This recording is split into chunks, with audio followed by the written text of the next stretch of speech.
Assalamualaikum warahmatullahi wabarakatuh. Alhamdulillahirrabbilalamin. Asyhadu an la ilaha illallah wa asyhadu anna Muhammadar Rasulullah. Allahumma sholli ala sayyidina Muhammad wa ala ali sayyidina Muhammad.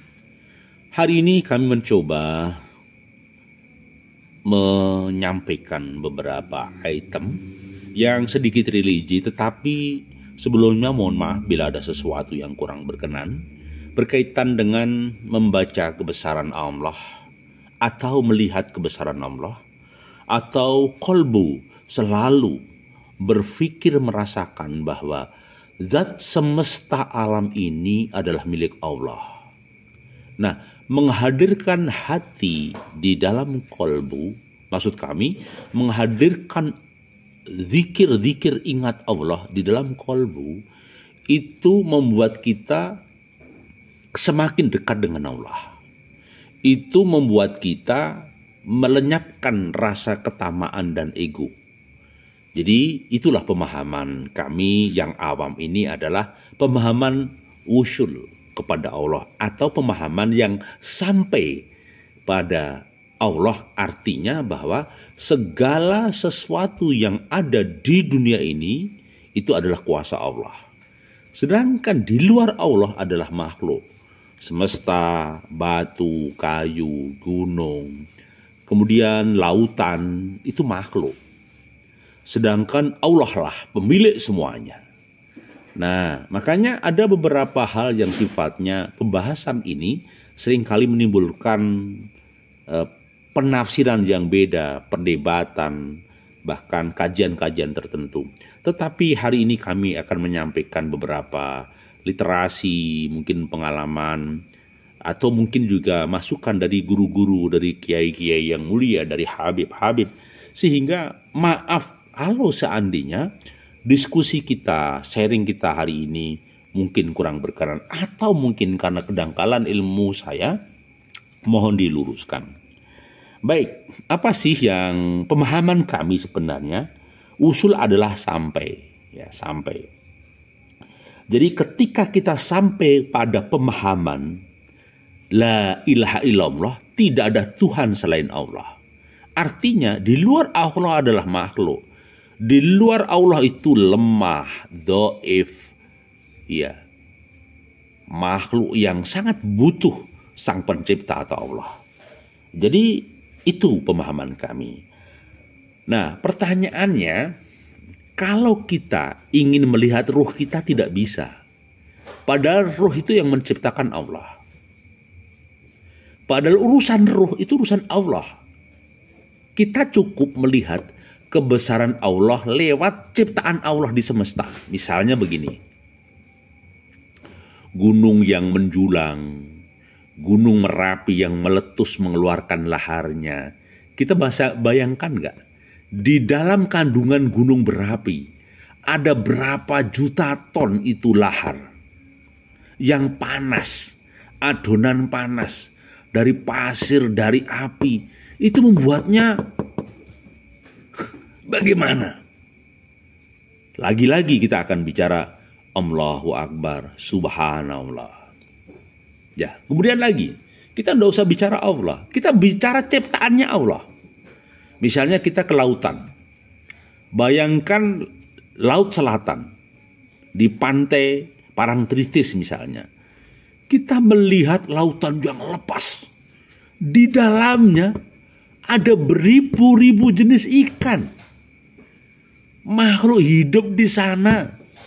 Rezekinya dijamin ada Allah. Dijamin oleh Allah. Ada udang. Ada paus. Ada hiu. Macam-macam.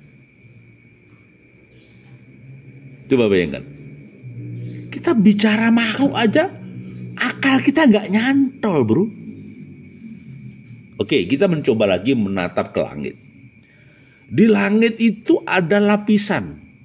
Ada yang atmosfer, ada yang ionosfer dan segala macamnya. Ada lapisan-lapisan alam semesta. Di sana ada ruang hampa udara. Tetapi bagi orang ilmuwan dengan izin Allah, udara itu bisa dilalui seperti jalan tol. Maka kapal terbang bisa hadir di sana. Kita baru bicara tentang langit. Coba kita bicara lagi tentang semesta alam berupa misalnya matahari. Kita bisa bayangkan gak? Matahari itu terbuat dari apa? Kalau manusia membuat neon lampu jelas, oh ada energinya, oh pakai bahan bakar bisa menyala. Matahari menyinari semesta alam ini, bahan bakarnya dari mana? Menyalanya luar biasa, terangnya luar biasa, memanaskan jagat ini. Ya, memuaikan air-air lautan, menjadi siklus rotasi aman, kemudian jadi hujan, turun ke bumi lagi, masuk ke tanah, menjadi sumber air tanah. Kemudian dipakai manusia, mengalir ke laut, dipanasi matahari, naik lagi ke langit. Coba, kita pemahaman intelektual. Mungkin orang-orang agamawan bilang ma'rifatullah. Jadi kalau kita bicara tentang semesta alam, makhluknya Allah, kita hanya bicaranya begini. Hasbunallah wa ni'mal wakil, ni'mal maula wa ni'man nasyir. Kita bicara subhanallah, subhanallah, subhanallah, subhanallah. Kenapa? Akal kita nggak bisa menjangkau, bosku. Anda bayangkan, seorang ilmuwan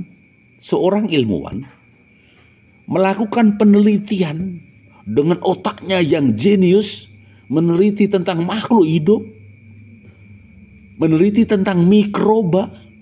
Anda bayangkan otaknya manusia.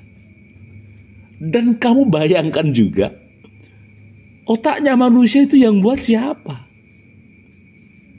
Subhanallah. Belum lagi kita bicara tentang asal-usul manusia. Dari sperma dan sel telur, dari ovum. Kemudian bersatu dengan kuasa Tuhan. Bersatu, kemudian jadi janin di dalam kandungan. 9 bulan 10 hari lahir. Lahir manusia itu sudah diberi perangkat sistem yang luar biasa.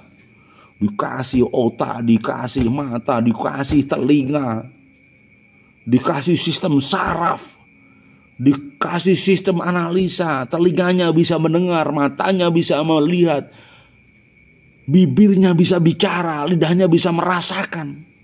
Bro, ini ya Allah, yang membuat anatomi tubuh ini Allah, bro. Jangan sampai ilmu intelektual kita hanya berhenti pada ilmu intelektual. Kaitkan sama Allah. Kaitkan sama Allah. Itu kuasa Allah. Nah, itulah yang saya katakan. Usul kepada Allah itu pemahaman bahwa segala sesuatu nanti akan ada akhir. Akhirnya siapa? Allah sang pencipta, Allah yang menentukan, Allah yang menjaga, Allah yang menata. Manusia ini semata wayang, bosku. Semuanya kuasa Allah. Oke. Mohon maaf.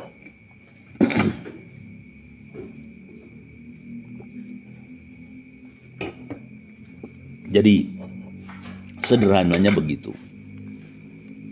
Baik, kita lanjutkan. Jadi semoga apa yang kami sharingkan ini ada manfaatnya. Nah, kemudian bicara hati, bicara kolbu. Manusia itu organnya dari fisik, lihatan tangan, mata, telinga. Tetapi ada underde lagi. Konsepnya Rasulullah, di dalam tubuh manusia ada segumpal daging, segumpal darah. Ya, apa itu hati yang menjadi pelopor, menjadi panglima daripada tubuh? Ada yang mengatakan hati, ada yang mengatakan kolbu, ada yang mengatakan ruh. Kalau jasad ini kehilangan ruh, bahasanya rogo, koncatan nyowo. Ini manusia tinggal apa? Tinggal jasad, gembong, gari gembong, rogo, yang tidak bisa bergerak. Pergerakan kita ini ada ruh. ada ruh. Iya kan? Nah, Anda bayangkan bagaimana roh ini dicipta sama Allah. Bagaimana roh ini nanti akan mengikuti perjalanan pasca dunia di alam barzah di yaumil hisab. Elok kan? Ya Allah. Kita bisa ngomong begini, ada roh.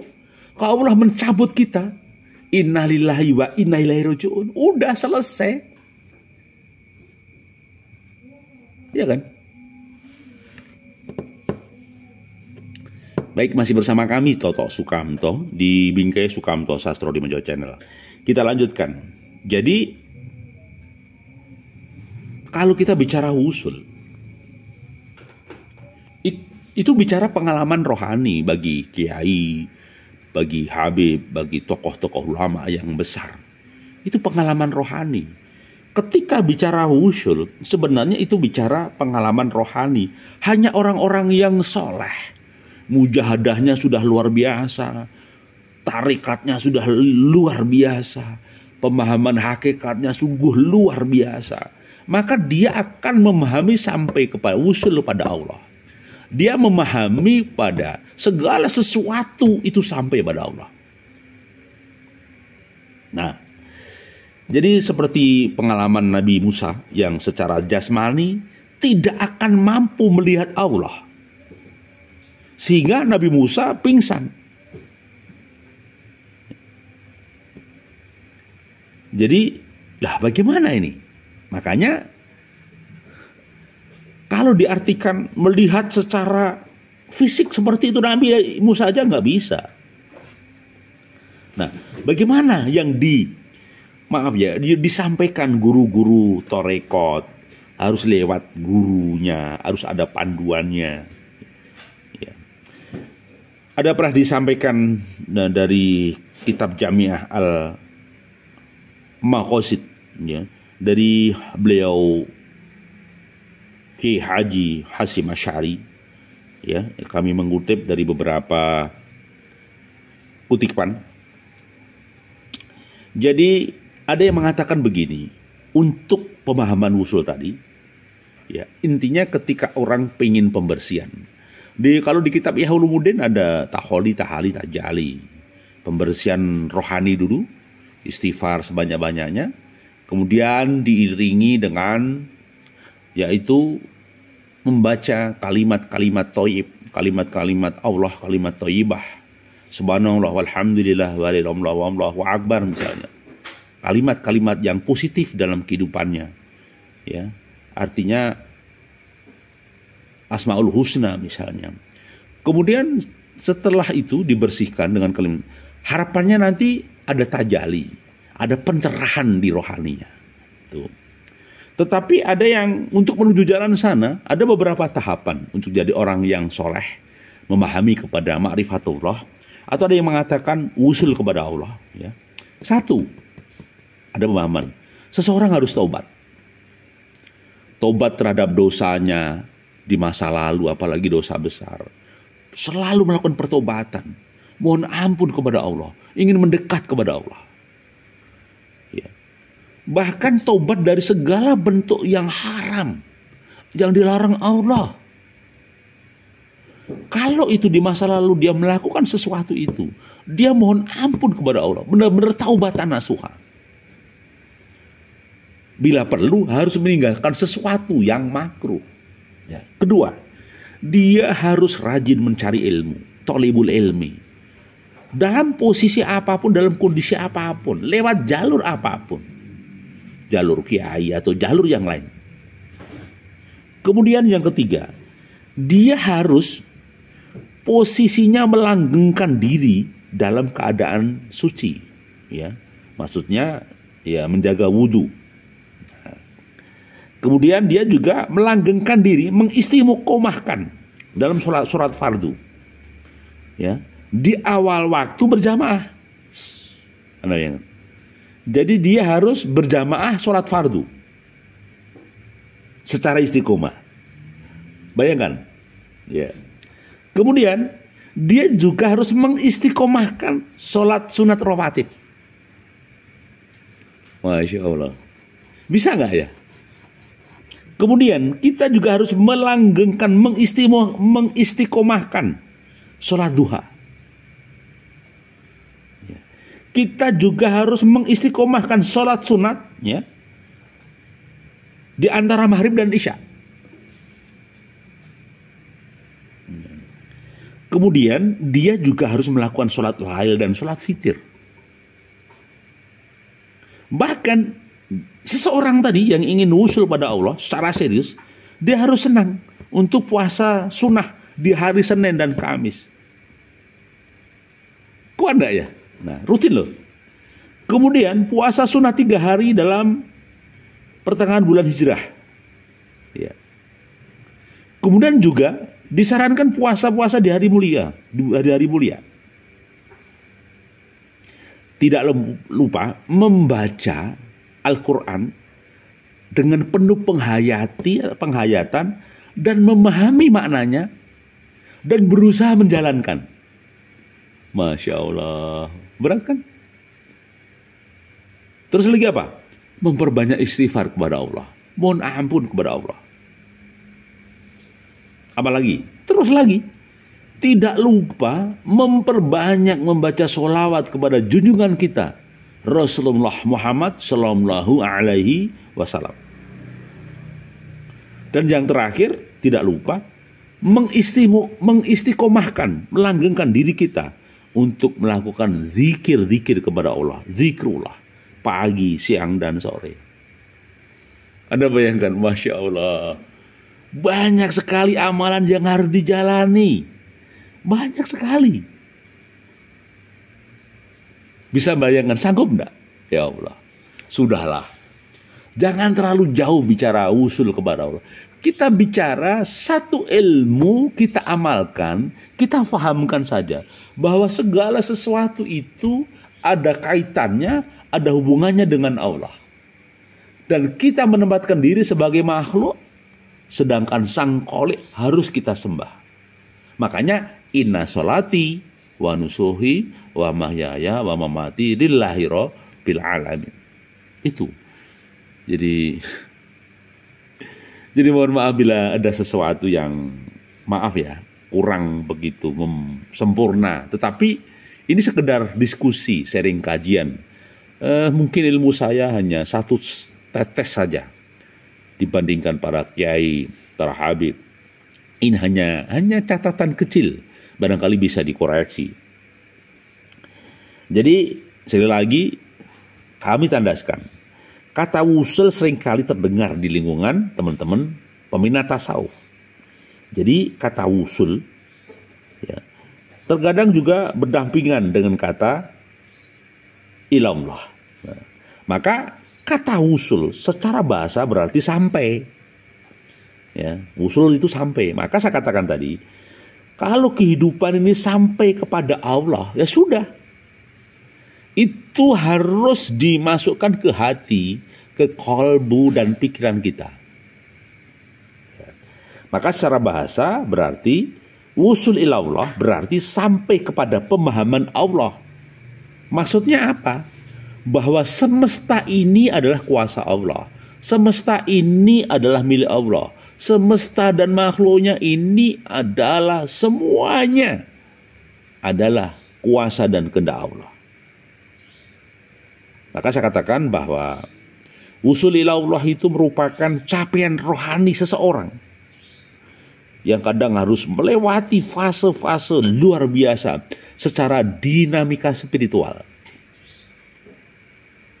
Pertanyaan saya begini, bagaimana itu? Mungkinkah seseorang bisa? Udahlah, dikembalikan kepada masing-masing. Ada orang yang perbaiki dulu syariatnya, ya. Perbaiki dulu tajwidnya, ya. Belajar terus ilmu, ya. Tetapi bicara fikih, bicara syariat harus dijalani. Tetapi menuju hakikat, ya. Menuju wusul ilallah, ya. Karena tataran syariat, tarekat, hakikat, dan makrifat itu satu paket. Ya. Untuk menunjukkan sarjana, dia harus SD, SMP, SMA, dan kuliah dulu. Tidak bisa tanpa tahapan itu. Maka kalau bicara wusul ilallah itu rahasia Allah. Kita hanya berusaha menjadi orang yang takwa Allah. Kita hanya berusaha menjadi orang mutakin. Kita hanya berusaha menjadi orang mukhlisin, orang yang ikhlas. Kita hanya bagian daripada orang-orang mukminin, orang yang beriman.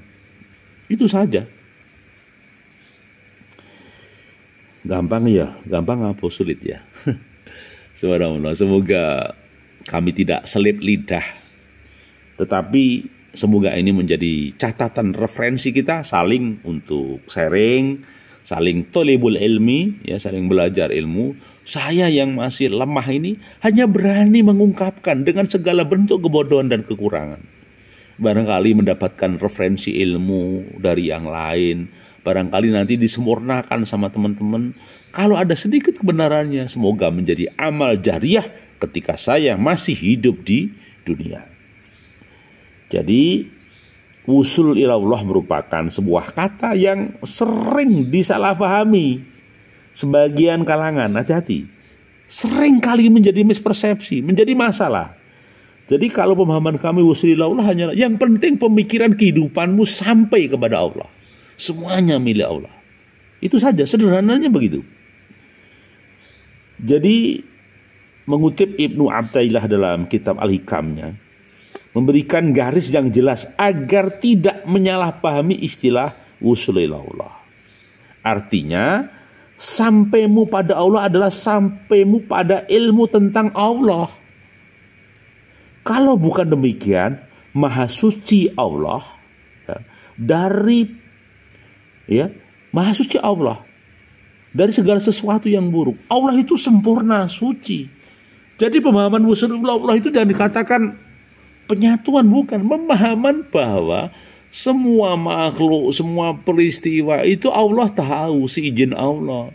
Artinya yang tergelar di muka bumi sampai nanti yaumil hisab, itu semuanya kuasa Allah, dari Allah. Gitu loh. Ya, jadi itu yang terjadi. Makanya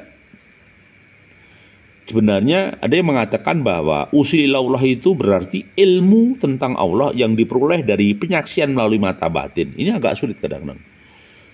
Semua orang tidak bisa memahami istilah begini. Loh, kita bisa melihat Allah dengan mata batin. Kadang sulit di logika. Memang sulit di rasional. Hati-hati membuat istilah. Pemikiran kami oke, secara rohani kita paham. Kebesaran Allah tercermin di makhluknya, matahari, gunung Merapi, lautan. Itu pemahaman kami. Kami mencoba menyederhanakan agar apa? Orang-orang awam paham. Ya. Jadi itu yang terjadi. Perannya kolbu, mata batin itu sangat dominan. Ya. Jadi Syekh Ahmad Zarruq dalam Syarah Al-Hikamnya mengatakan bahwa usul ilallah itu adalah sampainya batin pada pengetahuan tentang kebesaran dan keagungan Allah dengan jalan memahami hakikatnya. Jadi saya katakan yang saya paparkan tadi, Anda bayangkan nyamuk kecil, dia punya alat kelamin, dia punya nyawa. Anda bayangkan, tidak usah kita ngomong yang besar gunung, nyamuk. Anda bayangkan betapa Allah zat kuasa bisa mencipta apapun. Lagi misalnya jentik-jentik kecil kan, bisa hidup, bisa berkembang. Nah itulah yang pengertiannya bahwa itu kuasa siapa? Kuasa Allah. Jadi segala peristiwa kepada sampai Allah itu yang namanya kuasa Allah. Jadi itu yang terjadi kawan-kawan. Jadi memang ilmu ini sebenarnya ilmu yang sifatnya tersembunyi ya, bisa tidak untuk umum. Maksudnya memang ketika ini tidak paham bisa menimbulkan fitnah. Kami ulang, kalau ini tidak difahami secara menyeluruh, maka ini bisa menjadi fitnah. Ya. Jadi usul ilallah itu adalah capaian spiritual seseorang dalam menempuh jalan ilahiyah. Maksudnya apa? Orang tersebut, ya, orang yang sampai namanya wasil, akan lebih bijak dalam memandang manusia, dan semesta alam. Maksudnya ketika sudah pemahaman tadi, orang itu tidak lagi pongah, tidak sombong, sehingga dia lebih mengenal dirinya dan mengenal Allah gitu. Sulit ya? Baik, mohon maaf kawan-kawan, pasti saya juga tidak sempurna. Saya hanya menyampaikan barangkali ini catatan kecil yang bisa kami komunikasikan dengan teman-teman, menjadi kajian bersama agar kita ini, maaf ya, kita tidak salah kaprah. Kalau memang ada sesuatu yang belum sempurna, mohon disempurnakan ya. Sekali lagi, jadi hakikat al-wusul ila Allah itu adalah sampainya kepada Allah. Ada yang disampaikan misalnya analisa Syekh Dr. Ali Jum'ah Muhammad yang dilansir beberapa media. Jadi ada yang mengatakan bahwa menurut kaidah para mistiskus Islam atau kaum sufi, jadi tinjauan hidup adalah Tuhan dan yang dicari adalah keridhaan Allah.